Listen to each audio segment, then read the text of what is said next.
Hi, everyone. This is Casey Washington, and I I know it's Friday, but Wednesday was a crazy day, so we're going to do the Wellness Wednesday Wonderings today. Stuff happens. Human stuff happens. So welcome. And today we're going to talk about self-care. You hear that word all the time. You have to make sure you have self-care. Well, did you know that there are 7 types of self-care, 7 categories of self-care? I didn't realize that all of them myself, but hey, you know me, the nerd, I decided to do a little research. So today we're going to go over the 7 types of self-care. And I'm going to also include some activities that you can do for each of those categories. All right, so let's get started. If you joined us, thank you for joining. It's Friday, and I know everybody's ready for the weekend, and maybe you can do a little self care. So, there are 7 types of self care. They are emotional, physical, social, practical, mental, spiritual, and professional. Starting with emotional self care, sometimes we have those emotional moments where things are just, we feel like emotionally we're breaking down, we're not as strong as we would like to be. So, emotional self care activities that help you connect, process, and reflect on your full range of emotions. Something that you can do for that, some things that you can do about your emotional self care. You can always seek out counseling or seeking out a therapist if you feel like it has gotten to that point where you need to do that. Writing in a journal is another way for to get down your thoughts, things that are affecting your self care. Then you can find your creativity, create some artwork that may represent what you're feeling. If you like to play music, you can play music, whether it's you actually play an instrument or you're listening to music. So those are some things, just a few things that you can do for your emotional self-care. The second category or is called practical self-care. And practical self care are tasks you complete to fulfill core aspects of your life in order to prevent, future stressful situations. Um, some of the tasks that you can do, you can create a budget, you can create to-do lists and things for your home. We already said if you're not financially well, then life is not going to be very good for you sometimes. You can take professional development classes. You can organize your closet. That is something I need to do. I've been saying it for months, but I really need to do it. So those are some practical things, with your self-care, organizing your life, whether it's professional or personal. The third category is physical self-care. Got to take care of the body. You know, that's very important. When we talked about, wellness, physical wellness is one of those things that is very important. So activities that you do to improve your well-being of your physical health. And some examples of that could be taking a walk during your lunch break or taking a walk first thing in the morning, sleeping 8 hours a day. I know that's really hard for some people. The sleep thing, I used to have insomnia, so I get it. Staying hydrated is another way to take care of your physical. You take care of yourself physically. Of course, exercising is important. Eating healthy is important. Those are all types of physical self care. Then, number 4, mental self care. Any activity that stimulates your mind or your intellect. We got to stay, keep that mind fresh, keep that mind uh, going, keep that brain working.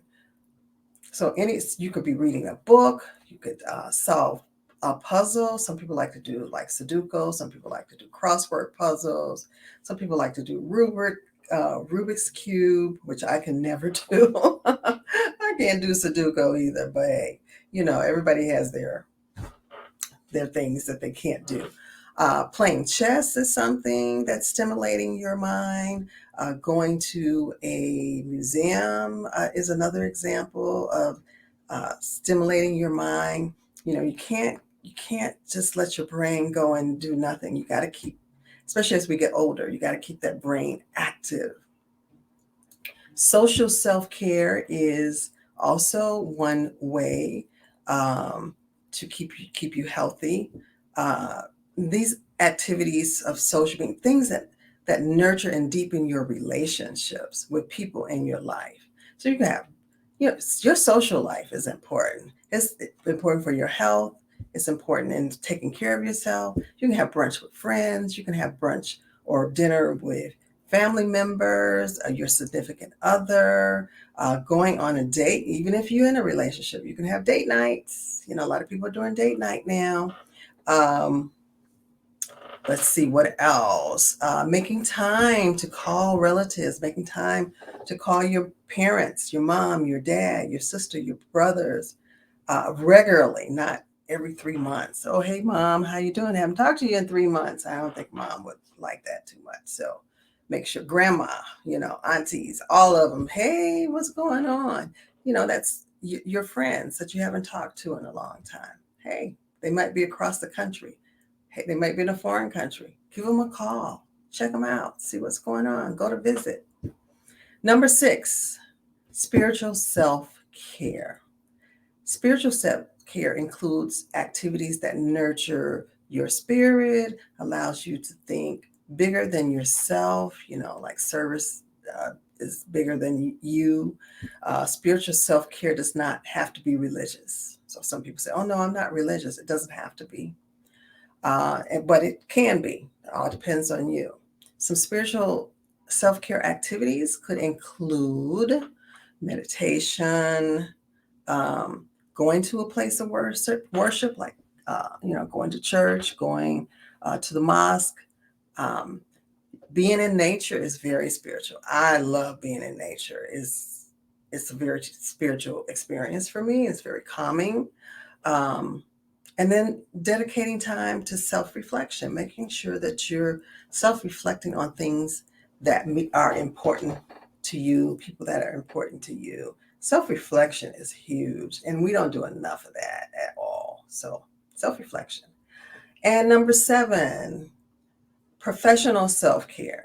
Now, a lot of us stress out on these jobs. I hear a lot of that job. I can't take that job. I'm burned out. It's driving me crazy. The people at work are driving me crazy. All the work is driving me crazy. I can't take it anymore. So people are losing their minds over their jobs. So professional self-care. And sometimes there are too many tasks. You can only do so much. And sometimes you have to say, no, I can't do it. I can't. I don't have the bandwidth to do that. So also setting calendar reminders. I do that because I'll forget stuff. Spending time with coworkers after work, at least the ones you like. Maybe some with the ones you don't like. You get to know them a little better. Um, Setting your phone on this thing, setting it on do not disturb, not just professionally, probably with all of the others too. Setting this thing on do not disturb. Oh, yeah. And I'm getting text as we talk. Um, and taking a mental health day. Sometimes you just need to stay home. Just stay home and relax and reset. That's why you have personal days and sick days and vacation days.